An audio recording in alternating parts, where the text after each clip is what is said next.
хаягдал бууруулах 5 зөвлөгөө.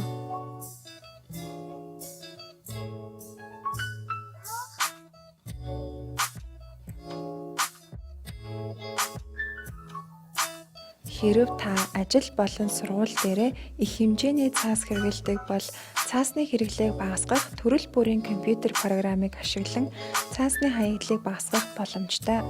Цаасан дээр заашгүй бичих шаардлагатай бол компьютер, таблет, гар утас зэргийг ашиглах нь цаасны зохисгүй хэрэглээг бууруулдаг.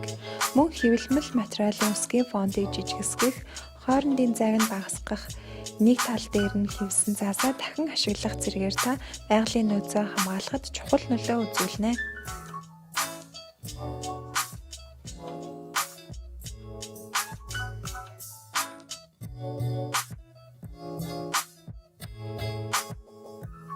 Манай оронд хог хаягдалгүй савлгаатай саван, хатуу шампунь үйлдвэрлэдэг үндэсний үйлдвэрлэгчид байдаг ба бүтээгдэхүүнүүдэд нь химийн урт найрлага байхгүй учраас эрүүл мэндэд сөрөг нөлөөгүй давхар ач холбогдолтой байдаг. Хэрэв хуванцар савтай бүтээгдэхүүн хэрэглэдэг бол аль болох савлгааг нь дахин ашиглаж, цапаас бүтээгдэхүүнүүдийг нь сэлгэж хэрэглэх нь эдийн засгийн хувьд ч хэмнэлттэй байдаг. Мөн өөрийн гэсэн зөөврийн аяга, халбах сэрээгээ тогтмол хэрэглэснээр их хэмжээний хуванцрын хаягдал үүсгэхээс сэргийлэх болно.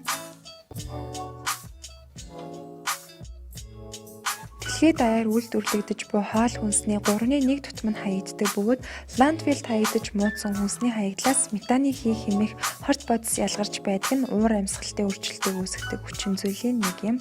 Иймд хамгийн түрүүнд гэртээ ямар хоол хүнс яагаад хаягдаж байгааг олж тогтоон үүнийг хэрхэн өөрчилж болох талаар бодож үзэх шаардлагатай.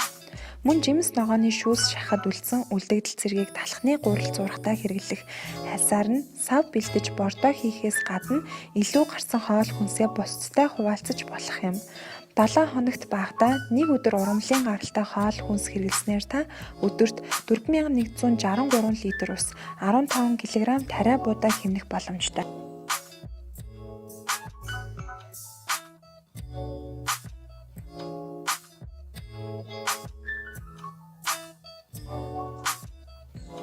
Гарын доорх эд жимсийг ашиглан хувийн хэрэгцээнийхээ зүйлсийг хийж сурснаар таны үүсгэх хог хаягдлын хэмжээ эрс буурч эдийн засгийн хэмнэлт ч мөн үүсэх эерэг нөлөөтэй.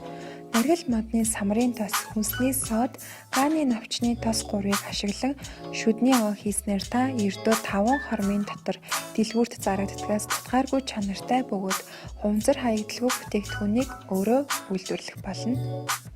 Хувцас цайруулагчийн оронд лимон, өндөгний хас 2-ыг торон материалтай ууданд хийж цагаан хувцастайгаа 1 цаг байлгаснаар өнгөн цайрах боломжтой бөгөөд үүнийг угаалгын машиндаа хийж ч бас хэрэглэж болно. Энэ нь ердийн цайруулагч шиг хүчтэй химийн найрлаггүй арга учраас аллерги үүсэхгүй давуу талтай байдаг. Ус, алюминий цуу, өөрийн дуртай амин тос 3-ыг холж ахуйн цэвэрлэгээний шингэн гарган авах боломжтой. Ингэснээр та хуванцар савлгаагүй цэвэрлэгээний олон төрлийн бодисыг гарын доорх 3 зүйлсээр орлуулан хийх бөгөөд худалдаанд байдаг шингэнүүдээс тутгааргүй үр дүнтэй байх болно.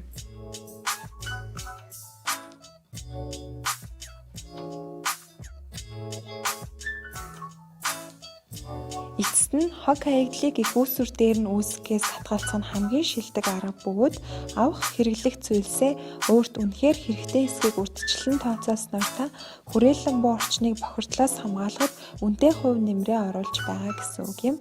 Хүнсээ цуглуулахаасаа өмнө хөрөвчнийхээ зургийг авснаар та юу авах шаардлагатай, юу авах шаардлагагүйг сайн мэдж байх болно.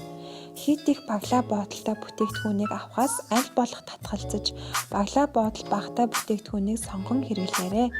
Зөвхөн нэг жинсэн өмдийг хийхэд дунджаар 7500 литр ус зарцуулдаг тул та бүтээгдэхүүн бүрийн цаана байх экологийн уул мөрийг тооцсон өөртөө зайлшгүй хэрэгцээтэй таарч тохирсон хувцсыг сонгоорой. Мөн өөртөө хэрэггүй болсон ч өөр хэн нэгэн хэрэглэх боломжтой эд зүйлсийг хандивлах эсвэл хэрэггүй болсон эд зүйлсээ хямд үнээр зарж солилцох зэргээр дахин ашиглах боломжтой.